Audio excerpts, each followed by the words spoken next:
eh. Yung mga nagkukwento dyan, yung nga away-away nila Alvarez na mga mistress, yan, sila yung mga nagkukwento niyan. Kaya huwag kayong mainip, may lalabas pa dyan sigurado. Antayin lang natin. At syempre ngayon, pag-usapan muna natin mga ka-GP, pasensya na kayo ha. Pag-usapan naman po natin itong bagong taktika ng KOJC mga kababayan o ng mga partido, sabihin natin, ng kabilang kampo, ng mga DDS. Akalain nyo yun mga kababayan dahil nga po merong 20 or 10 million pesos na reward sa makapagtuturo daw dito kay Kibuloy. Mga kababayan, ito ay kinontra naman ng Kingdom of Jesus Christ. Sabi nila, ituro mo kung sino ang magtuturo kay Kibuloy at bibigyan ka namin ng 20 million pesos. Oh no! Grabing style mga kababayan, ano? Parang sinasabi nila na bawal ituro itong si Kibuloy dahil pag tinuro mo itong si Kibuloy, may magkakaroon ng 20 million pesos pero ikaw ay matutsugi. Kasi ituturo mo eh. 'Di ba? Kumbaga, makapili mga kababayan. Oh, ayan yung tao na nagturo kay Kibuloy. Nako, palagay ko magbabantayan ngayon kung sino ang magtuturo kay Kibuloy at ituturo din ang nagturo kay Kibuloy. Kung ako yan, mga kababayan, kung magkaibigan kayo ha, kung magkakilala kayo, kunwari, mga ka-JP, halimbawa ako may kaibigan, tuturo ko si Kibuloy, nandyan na, nakita ko. Tapos yung kaibigan ko, ituturo ako. 30 million instant. Oh no! 'Di ba? Sabihin nyo na naman niloloko po kayo. Ito po ang balita tungkol diyan sa ginawa ng mga member. Palagay ko hindi naman mga mga member lang ang may pakanan yan. Ito po yung sabi nila Ayan. KOJC offers 20 million challenging wait. PNP's efforts to capture Kibuloy. Nakalagay dito, the Kingdom of Jesus Christ has challenged the Philippine National Police by offering 20 million worth of reward money for information about anyone who wants to capture and exterminate Pastor Apollo Kibuloy, former President Rodrigo Duterte's spiritual advisor and his 5 personal trustees and co-accused. Kibuloy is wanted for human trafficking crimes in both the Philippines and the United States. Oh no! So ituturo nila kung sino daw ang gustong magturo at magpapatay, exterminate, 'di ba? At magpahuli dito kay Kibuloy mga kababayan. So kumbaga parang ang ginagawa nila, tinatapalan nila ng pera para walang magturo dito kay Kibuloy. 'Di ba? Kung ako naman, pag may kaibigan talaga ako, yung plano kanina, sige, turo mo si Kibuloy, magkakilala tayo, 'di ba? Tuturo naman kita. Oh no! Kaya lang, delikado rin yung style na yon. Baka mamaya itumba nila yung magtuturo, mga kababayan. Kasi yun ang gagawin nila, ikaw pala yung ikaw pala yung makapili ikaw pala yung nagtip para mahuli itong si Kibuloy, baka timbuagin. 'Di ba? Pero matindi. Ito, nakapaglabas sila ng 20 million pesos SSS pero wala nang maisug. 'Di ba? Wala na ring EDSA people power. Oh no! So ibig bang sabihin mga kababayan, last money nyo na ito? Ito na ba yung last money nyo? 20 million para sa makakapagturo sa magtuturo kay Kibuloy. Oh no!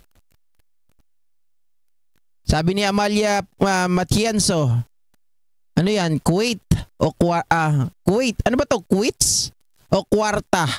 Di kwarta na. Oh no! Ano ba talaga? Proud Ilocanang kanana imbag nga malem. Tayo amin watching from Cagayan at kay Lady and Red. Mga kababayan. Grabe, no? Oh no! Yung mga tao na ganito, mga desperado na talaga. Ayaw talaga nilang mahuli po. Etong yung nagpapanggap na na Diyos. 'Di ba? Itong si Kibuloy. Ayaw nilang mahuli. Biruin nyo pati yung mga pulis. diyan sa Davao na nag-iikot na nagbabantay, mga kababayan, ay binastos pa nila. Dahil ang mga pulis na ito ay nagkabit po ng mga wanted na mga poster. Ang ginawa ng mga tao doon, pinagtatanggal dahil daw itong si Kibuloy at ang Kingdom of Jesus Christ ay binabastos. Oh no! Paano babastusin? Wanted nga. Diba? Ano ang nilalabag ng mga pulis doon? Katangahan talaga nito mga member ni Kibuloy. Oh no! Diba? Magubad na lang kayo ng pajama nyo, paamoy nyo kay Kibuloy, mga ugok. Oh no! Pero inyo mga ka-GP, parang mga tanga. Sabi nyo, protect the Constitution. Tapos ngayon, yung mga pulis hinaharangan ninyo.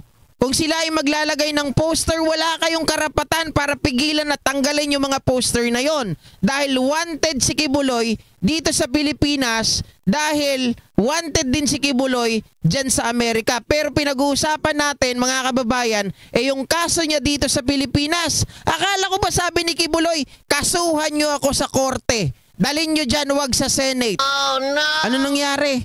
Nung kinasuhan, nagtago. Diba? Magkita na kayo sa susunod dyan ni Harry Roque. Oh no! Magkita na rin kayo sa susunod ni Maharlika. Magsama-sama kayo dyan. Oh no! Kayo ang mag-utuan, mga ungas. Diba? Grabe mga kababayan. Ito po yung sinasabi kong balita para mapakinggan ninyo Hold on a second. Ito yun Biruin nyo, inaaway nila mga kababayan, tapos minalalabas nila na sila daw ay pinapakyu. Mini-middle finger daw ng mga tao doon o mga pulis sa Davao.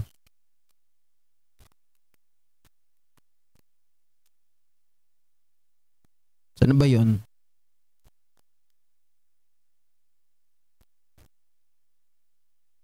Wala Teka lang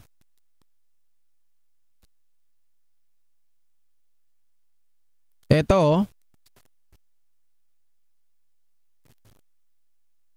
Pakinggan nyo. Ngayong gabi, Jade, mula dito sa Davao City, nakakalungkot nga ito nangyari ngayong gabi ito dahil matapos silang maglagay nung isang araw lang ng wanted signage dito sa harapan natin na pamabastos na sa atin dito sa Kingdom of Jesus Christ. Ngayon naman ay may mga grupo ng SWAT na nasa harap natin na conduct ng checkpoints. Pero sa mga oras na to, inalis nila yung checkpoints at lumakad na papalayo sa atin yung mga SWAT. Sigaw ng mga tao dito ngayon ay walk of shame daw dahil napaka-illegal nung kanilang ginagawa na pagpunta dito. Unang-una, hindi nagsasalita. Pacquiao. Oh no! Si Pacquiao talaga mga kababayan no? Para mga timang. Paano naging illegal? Wanted nga yung tao, natural hinahanap sila kaya may mga nagbabantay. Oh no! Mabuti nga yan, nakikita nyo, visible sila sa mga mata ninyo Kung naglalagay sila dyan ng mga poster na mga most wanted, wala kayong magagawa. Di ba sukuin nyo si pastor, di ba? Oh no! Akala ko ba anak ng Diyos yan? Akala ko ba glorified body yan? Bakit takot na takot? Anong pambabastos mga tanga? Ulitin ko mga ka-GP Yes, maayong gabi, Jade, mula dito sa Davao City.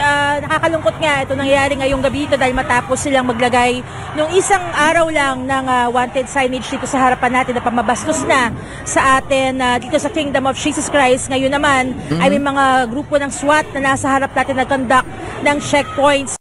Pamabastos na daw. Oh no! Bugok talaga kayo mga member ng KOJC. Mga kababayan, kinukontra nyo yung mga pinagsasabi ninyo that protect the Constitution. Oh no! Protect the Constitution pero kinukontra ninyo. Ano bang sabi ng Constitution? Hulihin yung mga wanted, hulihin yung mga gumagawa ng illegal, di ba? Kagaya po ni Kibuloy, merong naghahabla sa kanya. Bakit hanggang ngayon nagtatago? Oh no! Wanted! Tapos sasabihin nyo illegal. Anak kayo ng tinapa kahit pasukin pa nga kayo dyan noon nung may warrant to pares tong si Kibuloy, di ba?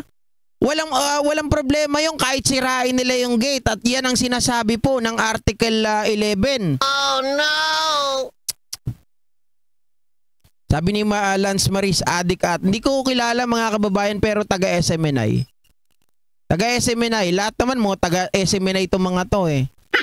'Di ba? Mga adik ata itong mga kulugo na to. Ewan ko ba kung ano nakain na itong mga to. Talagang grabe po yung mga pang-brainwash ng Kingdom of Jesus Christ. Biruin nyo yung kanilang ginagawa ngayon. Mga kababayan, sa tingin ko dapat umaksyon na ang ating DILG dito eh.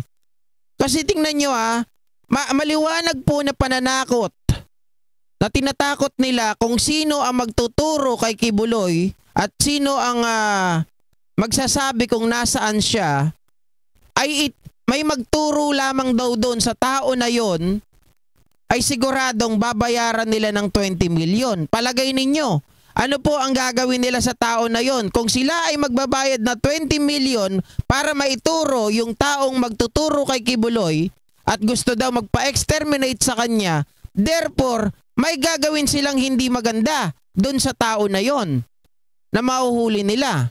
'Di ba? So maliwanag na tinatakot nila kasi mas malaki pa yung offer, 20 million.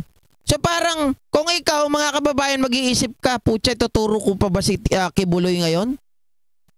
Merong nakapatong sa ulo ko kung ako ay magtuturo. Baka mamaya ituro ako. O mapahamak ako ngayon. Diba?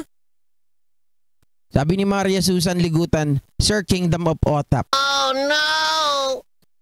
Palagay ko, sa totoo lang, tama po, nagtatago dyan sa likod ng kulto niya. At nandyan lang din yan si Kibuloy. Nandyan lang yan nagtatago. Kaya hindi umaalis yung mga member niya, mga kababayan. At panay ang kanilang ginagawang parang 24/7 na ata na human shield, di ba? Sabi ni Ani Kumagay, mahina ang DILG at ang mga PNP natin kaya pinaglalaroan lang ng mga wanted. Actually, mga kababayan, ako wag po kayong magalit pero nahihinaan talaga ako kay Abalos. Totoo yan. Oh no! Pero kay yung kay Nicolas Torre, tatagan mo lang Brad. Oh no! At sigurado, ipagtatanggol kita sa mga vlog ko sa susunod. Banata mo ng banatan si Baste Duterte. Huwag ka matakot dyan. Oh no! Diba? Ilabas mo ang lahat. Lahat na makikita mo sa Davao, ilabas mo. Oh no! Rayan, pananakot lang yan kasi desperado na sila. Exactly. Pero yung pananakot na yan, may impact yan sa tao. Diba? Para yung tao, hindi na magturo. Mga kababayan, kasi sila, hinahunting na rin kumbaga, naghahunt ka ng tao, tapos hinahunting ka rin ng tao. Diba? Baka may basement din, sigurado. Okay? So mga kababayan, hanggang dito na lamang po ang ating live ngayon. Medyo bitin at hindi ganun kasaya, no? Oh no! Wala, nasira yung nasira yung aking ginagamit na yung ginagamit ko, ayan naglolo ko. Ayaw kong pagbigyan. So magkita-kita na lang po tayo sa mga susunod na live stream natin mga kababayan. Magandang hapon po. Happy Sunday sa lahat at mag-iingat po kayo sa mga hindi pa nagsasamba dyan At sa mga may date na pamilya dyan, mag-ingat po kayo at mag-enjoy. Maraming salamat. Magandang gabi sa inyong lahat mga kababayan. Hapon pa lang pala. Gabi na sa akin eh. Oh no! Bye-bye.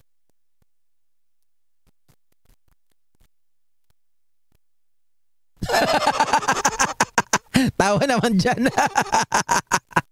Ay, nako kayo ha. Na-miss nyo yung